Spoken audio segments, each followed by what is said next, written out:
fila do INSS, que pega a senha. É com essa pessoa que tem que falar, doutor.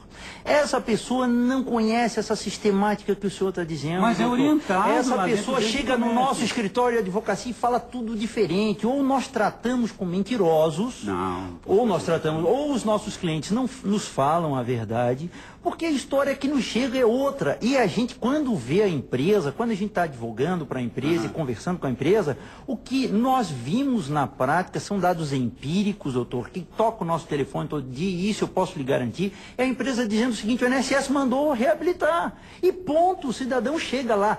Não teve nenhum na prática, as coisas que eu vejo. Olha, mas doutor, eu tenho 2.300 processos no meu escritório, eu não sou nenhum grande.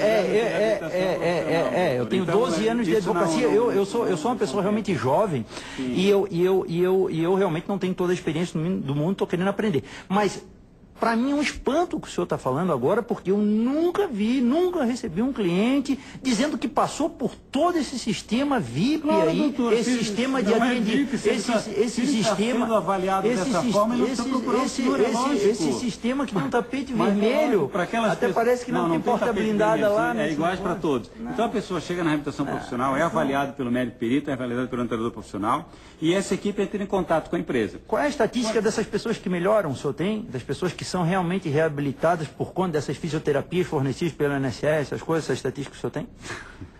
Doutor, a questão do tratamento é uma coisa pessoal, né? Não existe como estatística, não tem como saber se nessa clínica melhora tanto, esse procedimento que o INSS diz que faz, a pessoa recebe um certificado e ela é obrigada a voltar para o trabalho, porque o benefício não vai estar mais concedido dentro do doutor, INSS. Absolutamente. Não, doutor. A responsabilidade passa para a iniciativa privada.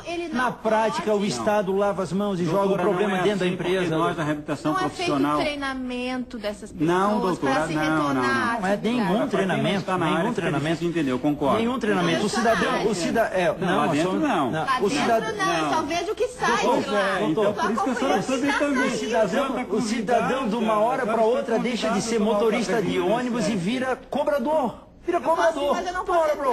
Não é de uma hora para outra. Tem todo um processo. O INSS ensina ele a ser cobrador de ônibus, não? Tomar um cafezinho conosco. Não, mas daí tem a porta blindada, só se o senhor não fizer eu passar por essa porta blindada. Não, mas não sou eu que faço. Não passar por essa porta. E o advogado não, a gente não consegue falar com o médico. Pessoal, vamos fazer o seguinte, vamos para o intervalo. Vamos fazer o seguinte, vamos para o intervalo e daqui a pouco a gente volta para responder as perguntas de vocês. Até já.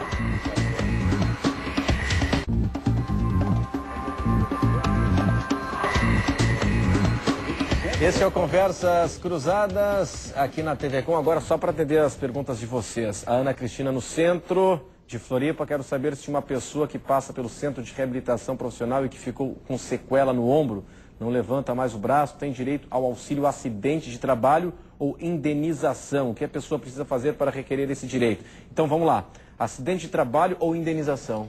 Na verdade, ela teria direito a um auxílio acidente, tá? Que o médico perito deveria ter encaminhado já quando constatada essa sequela, porque quando ele reencaminha o retorno à atividade e existindo sequela, dependendo do grau, o anexo do decreto determina quais são os graus de sequela e de acordo com cada membro, né?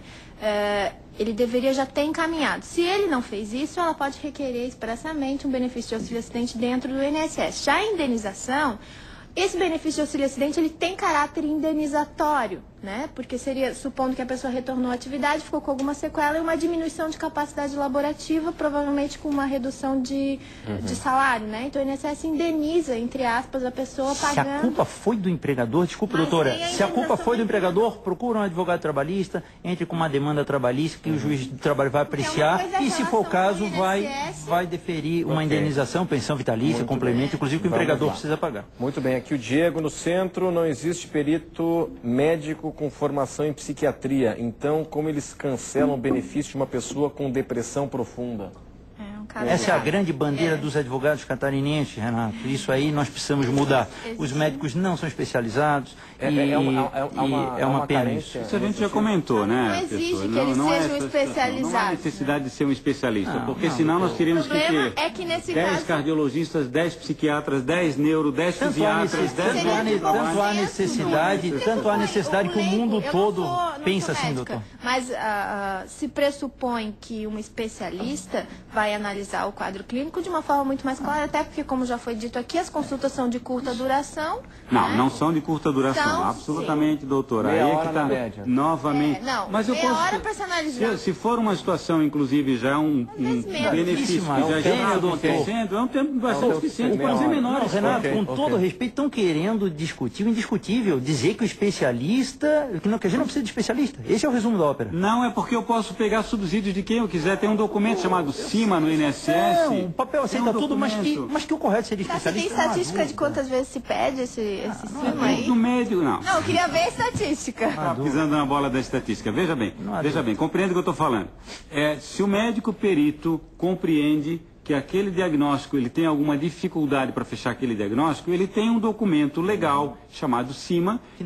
Que quase nunca faz. Mas o doutor está na gaveta dele, ele pede para o profissional que ele acha competente. O nome de INAMPS ainda. INAMPS? Só se o seu, doutor. Acho que o senhor está um pouco desatualizado. É porque o bloco é tão velho que está com o nome de INAMPS. Esse bloco que o senhor fala aí. Esse bloco que o senhor tomar um cafezinho conosco lá na reabilitação. Não, eu não posso entrar, o senhor não deixa lá. Só aqui que eu consigo falar com o senhor. Lá o advogado não pode. O advogado é impedido. Impedido. Para participar. Mas vamos lá. Uma reunião lá na nossa reabilitação. Fica o nosso convite. Deixa eu atender aqui o nosso. Eu vou aceitar o convite. Pedro Costa, na Agronômica, diz o seguinte: o ato de perícia é um ato médico e não administrativo. É reservado ao médico e o advogado não assiste. E ele comparecer não está garantido na Constituição e lei nenhuma. É o que diz o Pedro Costa. O Pedro, com todo respeito, meu colega doutor Pedro, nosso telespectador, vamos depois dar uma repassada na legislação. Artigo 7º, inciso 6, a linha C da Lei 8.906/94. Vamos pedir para o nosso telespectador depois dar uma repassada na lei e ele vai conseguir com facilidade ver que o advogado tem direito a fazer esse acesso. E a Constituição garante também, primeiro, o direito à ampla defesa, ao contraditório, e diz que o advogado é indispensável à justiça, né? Então, existem vários itens dentro da Constituição que garantem. Bom, aqui é o seguinte: a Solange no centro e o Luiz Carlos em Criciúma. Centro de Floripa, Solange e o Luiz Carlos, Criciúma. Solange, tudo que a Gisele está dizendo é realidade, muitos maltratam os pacientes, muitos são grosseiros com os mais humildes. O Luiz Carlos, que a Gisele está dizendo é verdadeiro, por isso os médicos muitas vezes são agredidos. Puxa vida, aí não dá para justificar também, né? Agressão física. Teve um caso em Uruçanga, diz aqui o Luiz Carlos, no sul do estado, que a paciente foi a Florianópolis, fez uma tomografia, entrou no consultório do médico perito com este exame e ele pegou o resultado e jogou no chão, dizendo que aquilo não tinha valor nenhum. O Vitor Silva em Barreiros... Entendeu o que está acontecendo. Doutor Xerém, diz aqui o Vitor Silva que o senhor é um herói por defender um sistema falido por falta de competência do Estado. Faltam profissionais, qualificação e respeito pelos pacientes. Há também casos de pessoas que não precisam estar afastadas e estão. Pessoas que precisam e que são encaminhadas ao trabalho. O Almeida no centro, dá para fazer uma comparação de quantos funcionários públicos foram afastados e quantos profissionais de empresas privadas conseguiram o mesmo benefício? Bom, aí são regimes diferenciados. Regime próprio e INSS não é analisado pelo mesmo médico perito. Agora, que é mais fácil para o servidor público ser afastado, né?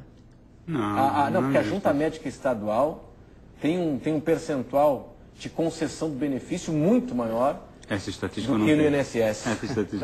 Isso aí é facilmente comprovado. Bom, aqui o Marco Aurélio, no bairro Santos Limões, estou desde 98 com DORT. DORT seria... Distúrbios osteomusculares relacionados ao trabalho. Seria tipo uma lesão por esforço repetitivo, né? E na verdade, essa denominação da LER caiu porque não são exclusivamente esforços repetitivos, né? Por isso que houve necessidade de mudança da denominação. Então é o seguinte, então, desde 98 com DORT, em 2004 descobri que tinha fibromialgia em função do meu trabalho como caixa bancária. Estou há 4 anos afastado, mas a partir de julho começaram a negar o meu benefício, sendo que não consigo pegar meu filho de 2 anos no colo. Fui uma perícia judicial e o médico disse que eu estou capacitado para trabalhar. Tem que recorrer, então, no caso, né? Tem que recorrer, né? E é importante que, nesse caso, que o seu